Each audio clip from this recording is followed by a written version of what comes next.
అందరికీ నమస్కారం అండి. భారతదేశంలోకి మొఘలులు అంటే ముస్లిమ్స్ ప్రవేశించక ముందు భారతదేశంలో 8 రకాల మతాలు ఉండేవి. అయితే అందులో ఒకటి అజీవక మతం. అది ఇప్పుడు లేదు, అంతరించిపోయింది అది ఎప్పుడో. రెండోది చార్వాక మతం. అంటే దేవుణ్ణి నమ్మని వారు అందరూ కలిసి ఒక మతంగా ఏర్పడి పెట్టుకున్న పేరే చార్వాక మతం. ఇప్పుడు దేవుణ్ణి నమ్మిన వారిని అస్తికులు అని, నమ్మని వారిని నాస్తికులని చెప్తున్నాం కదా. అలాగే అప్పుడు చార్వాక మతం అనేది ఉండేది. అది అంత ప్రసిద్ధిగాంచిందేం కాదు.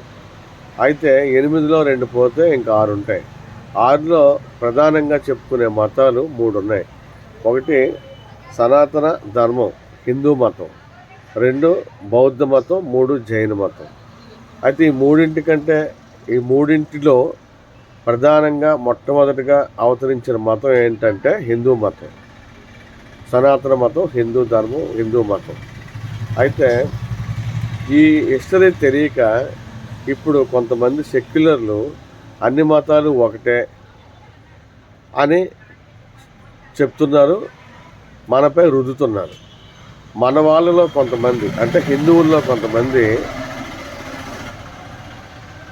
బుద్ధి లేని వాళ్ళు, చదువుకున్న నిరక్షరాస్యులు, అజ్ఞానులు దాన్ని నమ్మి నిజమే కదా, మతాలన్నీ ఒకటే కదా అని ప్రలోభంలో పడిపోతున్నారు.